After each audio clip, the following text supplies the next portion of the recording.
Hi, there's Mark here. Data breaches.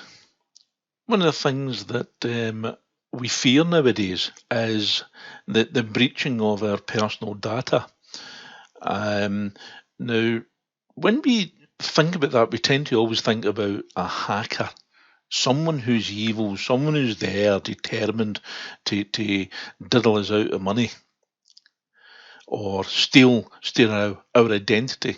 One of the fastest growing crimes in the country.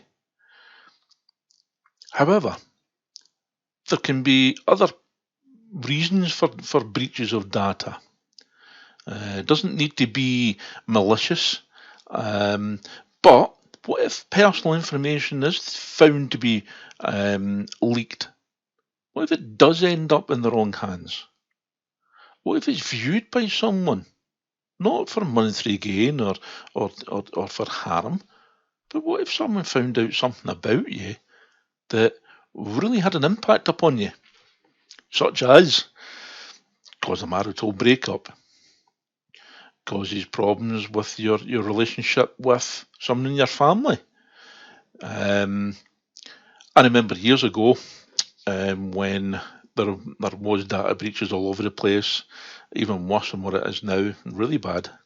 And the law wasn't very protective of people. And what had happened was I'd actually contacted a reference agency, financial reference agency, to do with credit references, and I got my file, which by law you're allowed to do, and back then you were as well. Back then you had to write to them, way before people had computers in their homes and so on. And I asked for a copy of my file. When I got my file, it provided me with all sorts of information that the credit reference agencies use. And what they would do is they would actually view you at that time, and they would think where you live, who your family are. So on my credit reference file was details of everybody up my close. I lived up a close at that time, and in a wee one bedroom flat in Port Glasgow, Clune Park Street, and I had problems with money, like a lot of people do. And I wanted to see what was happening, but I could see that my neighbours had been taken to court. I could see from this document how much they owed.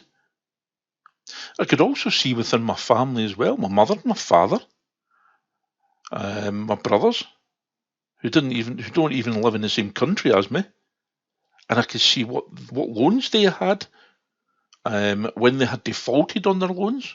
One of them defaulted only once over the period of 2 years. I phoned them up and I said, I see that you've got a loan with Cooperative, and I see that you've only missed one payment in the past 2 years, haven't you? Now, obviously, that was, hang on a minute, what are you doing? How are you getting this information? Absolutely shocking. Shocking. Now we have rules and regulations on that. But what if somebody accidentally gives out the information?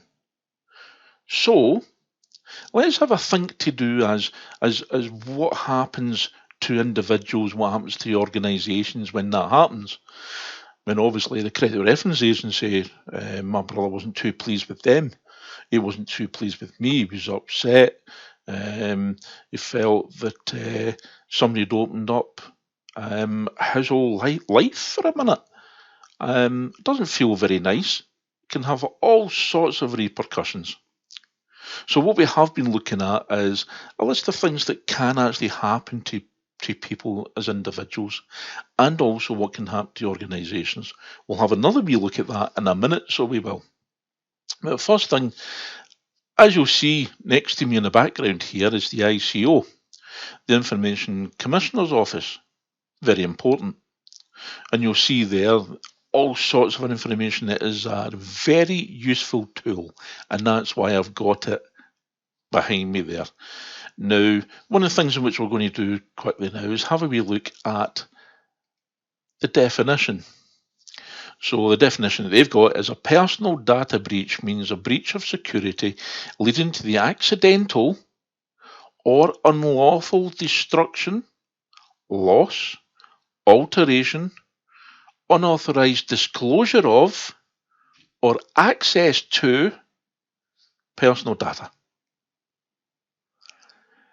Now, it can result in accidental and deliberate causes, and then we can discuss all the things that.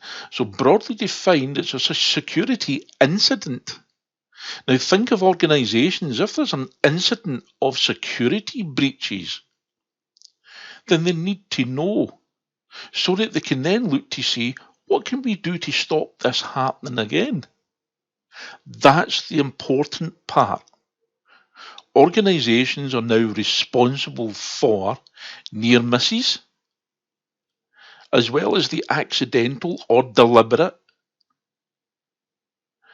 or just general unauthorised breach of that personal information or the breach of security. It can be the loss, alteration, it could be the viewing of it, it could be when we say unauthorised, what if somebody's authorised when they shouldn't be authorised? So that's why the wording there is so important. So just to reiterate that again, it's the breach of security leading to the accidental or unlawful destruction. So the accidental or unlawful, it is unlawful because if it's even by accident, it's still unlawful.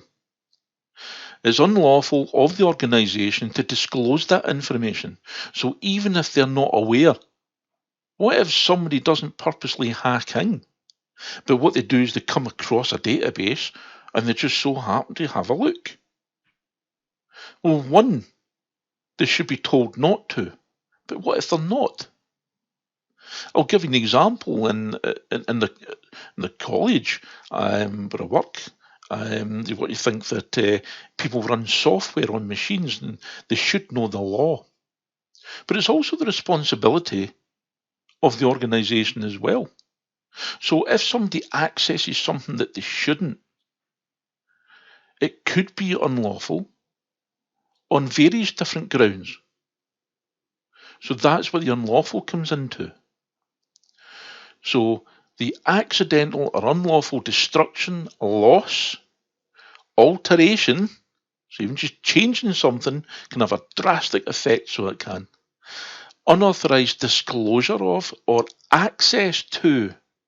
So it's the access to something, mainly personal data. So it's also accidental or deliberate. So it's not just a hacker sitting there on the keyboard trying to do evil. It could just be someone that comes across something. What if it's an employee that comes across something to do with another employee and it's by accident? Well, the organisation shouldn't have disclosed it. And that person shouldn't disclose it either to anybody else, because we've all got a responsibility when we're working for an organisation. We've all got a responsibility to make sure that data is not destroyed when it shouldn't be, that it's not corrupted, or we should make sure that it shouldn't be disclosed. Now, things do happen. It can be minor, it can be major, so there's risk assessments done on that. So take time to think about what a data breach actually is, and also the impact upon it, how it can impact upon individuals and have serious implications to an organisation as well. Okay, bye just now.